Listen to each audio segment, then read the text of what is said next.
वर रामचंद्र भगवान की, सियावर रामचंद्र भगवान की, माता जानकी की, माता जानकी की, भारत माता की, भारत माता की, वंदे वंदे वंदे। नमः पार्वती पतिये हर हर। और लोकप्रिय विधायक और एनडीए के प्रत्याशी श्री हरिभूषण ठाकुर बचौल जी भारी संख्या में बिस्पी विधानसभा क्षेत्र से जुड़े हुए मेरे सभी उपस्थित बहनों और भाइयों, माता जानकी की इस पावन धरा को कोटि कोटि नमन करते हुए आप सभी का मैं हृदय से अभिनंदन करता हूं, स्वागत करता हूं। बहनों और भाइयों, मधुबनी के पावन धरा महाकवि कालिदास की पावन धरा है। इस धरा ने विद्यापति और वाचस्पति जैसे विद्वान साहित्यकारों को जन्म दिया है। मधुबनी की पेंटिंग तो अयोध्या में जब भगवान राम का मंदिर बन रहा था, वहां के इंटरनेशनल एयरपोर्ट पर अगर कोई पेंटिंग लगी है तो मधुबनी की पेंटिंग है, मधुबनी की। और प्रधानमंत्री जी भी जब दुनिया के अंदर किसी देश में जाते हैं तो पेंटिंग देनी होती है, तो हमारे मधुबनी की ही पेंटिंग को राष्ट्राध्यक्षों को भेंट देकर के बिहार को सम्मान प्रदान करते हैं। बहनों और भाइयों, एक गौरवशाली अतीत के आप वारिस हैं। ये बिहार जिसने मां जानकी को जन्म दिया, ये बिहार जिसने महात्मा बुद्ध को ज्ञान प्रदान किया, ये बिहार जिस बिहार की धरा ने भगवान महावीर को जन्म दिया, ये बिहार जिसने देश को पहला राष्ट्रपति दिया, बिहार जिसने लोकनायक जयप्रकाश नारायण को जन्म दिया, और बिहार की धरती जिसने जननायक कर्पूरी ठाकुर को जन्म दिया।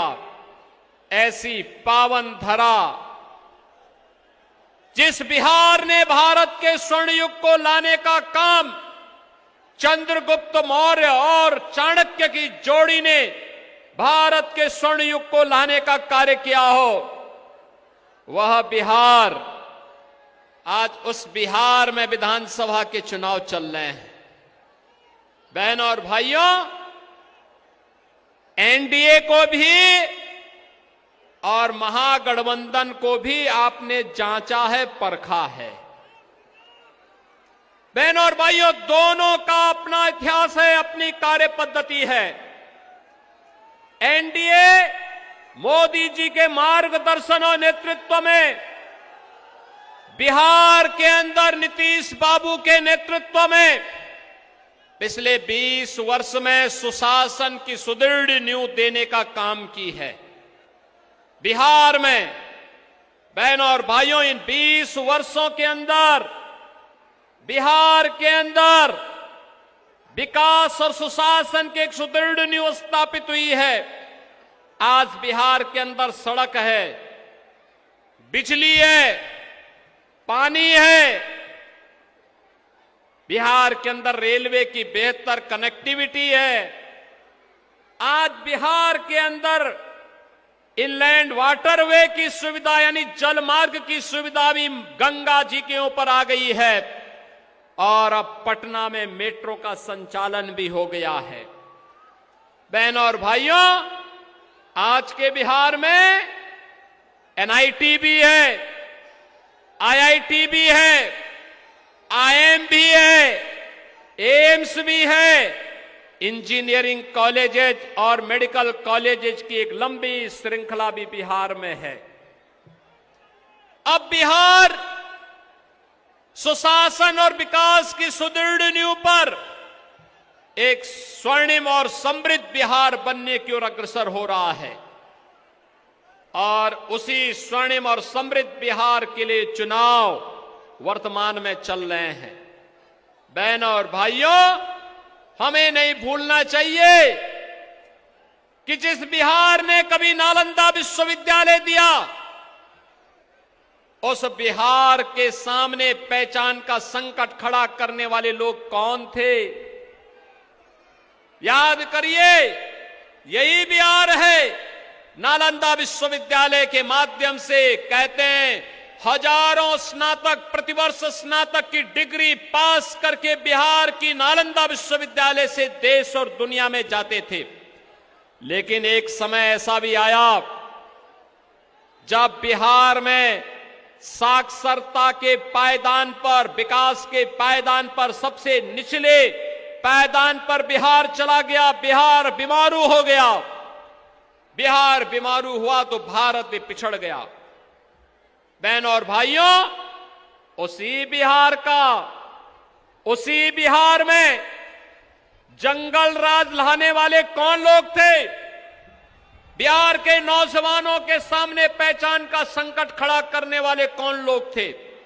नौजवान के सामने पहचान का संकट, बहन बेटियों के सामने सुरक्षा का संकट, व्यापारी के सामने अपने व्यापार और उद्यम को बचाने का संकट, अन्नदाता किसान प्लान करने के लिए मजबूर हुआ और शेष जनता जनार्दन भूखमरी के कगार पर पहुंच गया। बहनों और भाइयों, अगर इस पाप का कोई भागीदार है तो भागीदार कोई और नहीं, ये कांग्रेस और आरजेडी ही इसका भागीदार है। और कांग्रेस और आरजेडी को सबक सिखाने के लिए, आपका आह्वान करने के लिए मैं आज आपके बीच आया हूं। बहनों और भाइयों, आरजेडी के समय में बिहार के अंदर 30,000 अपहरण हुए थे। न व्यापारी सुरक्षित था, न इंजीनियर सुरक्षित था, न चिकित्सक सुरक्षित था, न बेटी सुरक्षित थी और न ही यहां पर बच्चे सुरक्षित थे। सुरक्षा के माहौल में ही विकास हो सकता है। वैसे ही जैसे उत्तर प्रदेश में भी जब कांग्रेस और आरजेडी का ही पार्टनर वहां शासन सत्ता में था, हर तीसरे दिन दंगे होते थे, पर्व और त्योहार के पहले कर्फ्यू लगता था, गुंडा राज था, कोई सुरक्षित नहीं था। आज बहनों और भाइयों, उत्तर प्रदेश के अंदर न कर्फ्यू न दंगा, यूपी में सब चंगा।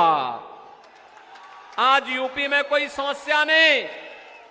बहनों और भाइयों, वहां पर पहले से ही हमने बोल रखा है, अगर बेटी की सुरक्षा और व्यापारी की सुरक्षा में किसी ने सेंध लगाया तो मान करके चलो कि यमराज के घर का रास्ता उसका पक्का।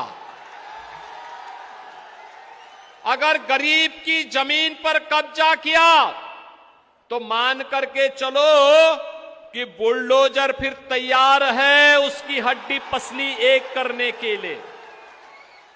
और उत्तर प्रदेश में जितने भी दुर्दांत माफिया थे, इन सभी माफिया की संपत्ति को जब्त करके गरीबों की हवेली बना दी गई। वहां पर दंगा फसाद समाप्त, न कर्फ्यू है न दंगा है, यूपी में सब चंगा। और यही कहने के लिए मैं आया हूं, ये केवल एनडीए ही कर सकता है।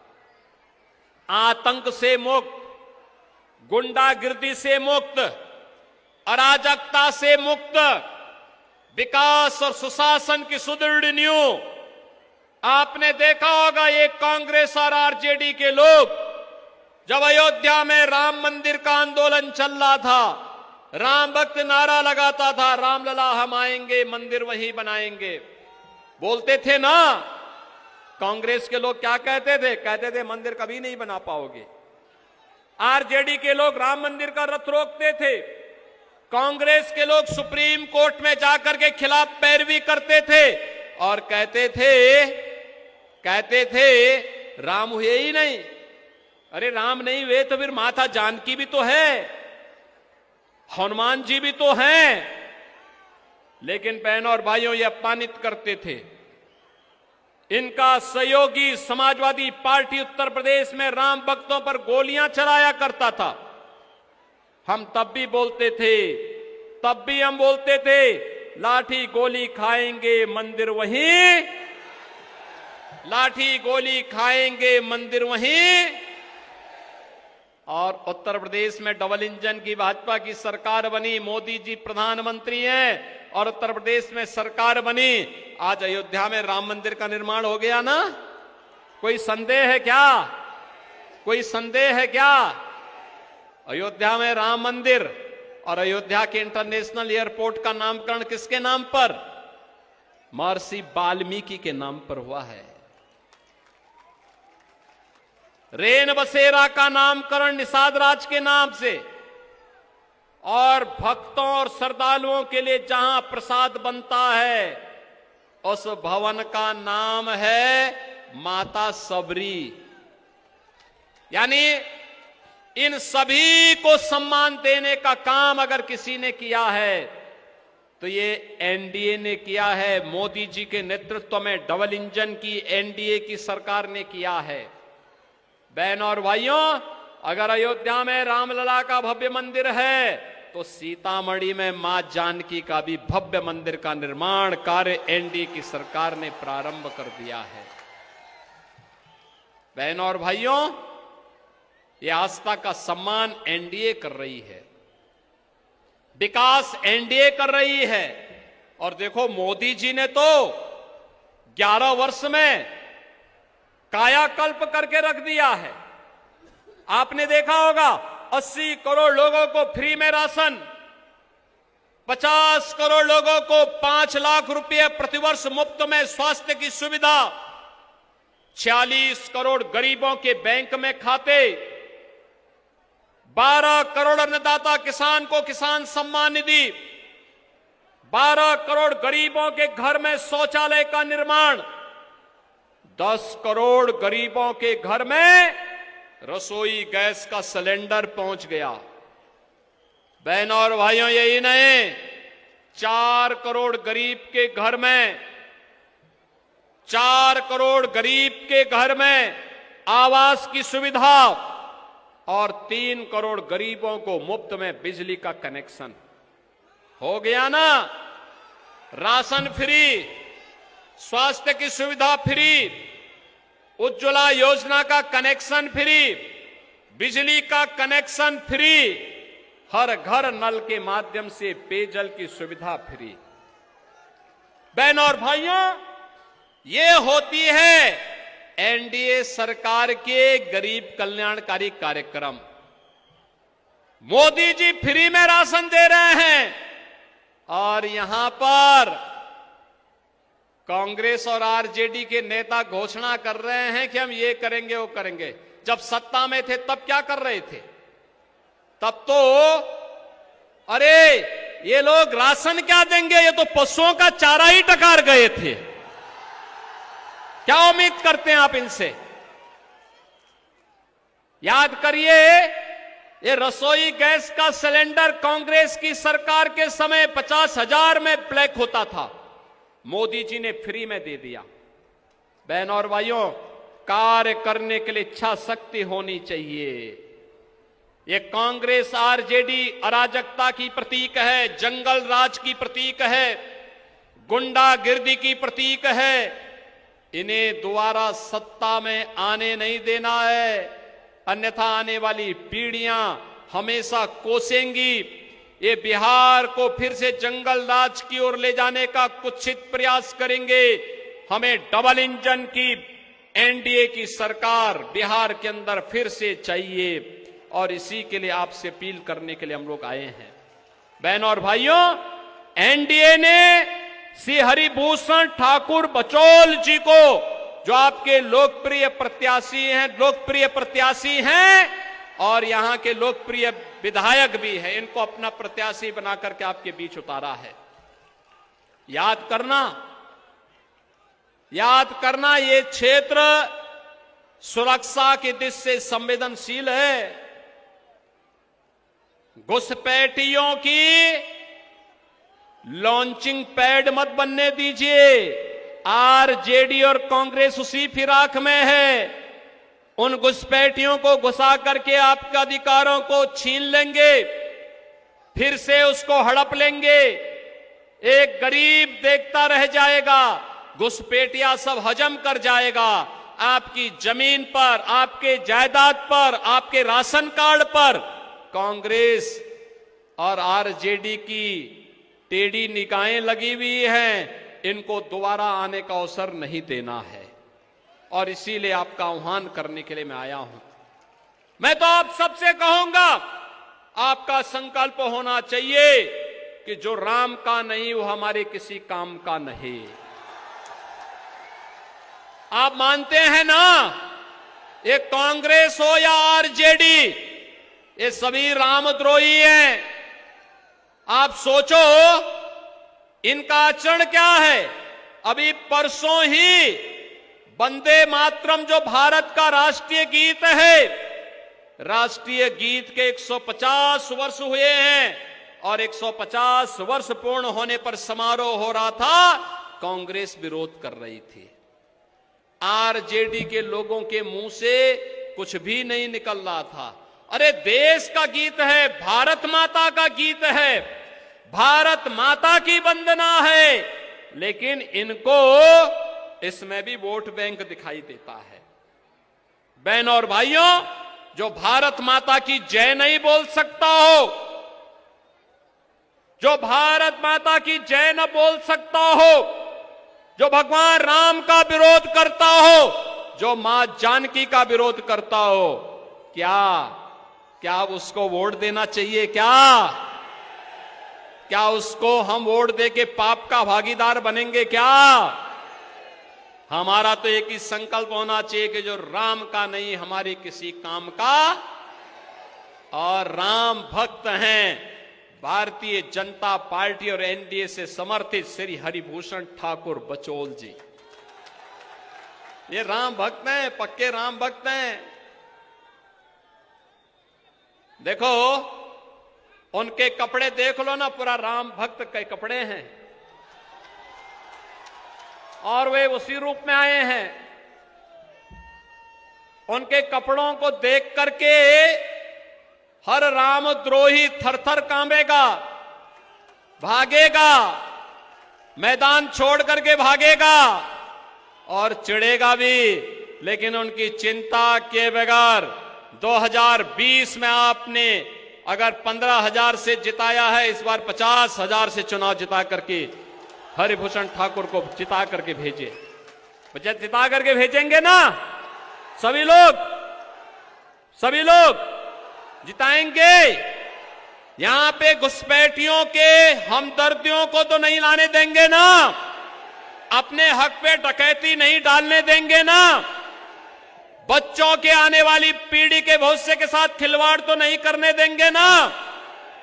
बस इसी दृढ़ निश्चय के साथ अगर भारी बहुमत से हरिभूषण ठाकुर जीतते हैं, इसके लिए आपको अभी से कल एक दिन का समय है, घर घर जाकर के मोदी जी और नीतीश बाबू का संदेशा लेकर के जाना है कि एनडीए को फिर से विजयी बनाना है। और 14 नवंबर को जब ईवीएम खुलेंगी तो हर ईवीएम में एक ही बात बिहार के नौजवानों की, बिहार के अन्नदाता किसानों की, बिहार की माताओं और बहनों की ओर से एक ही बात सामने आनी चाहिए कि फिर एक बार एनडीए सरकार, फिर एक बार एनडीए सरकार लाने के लिए हमें इस कार्य को आगे बढ़ाना है। और इसके लिए मैं आपसे अपील करने के लिए आया हूं, हरिभूषण ठाकुर बचौल जी को भारी बहुमत से विजयी बना के भेजना है।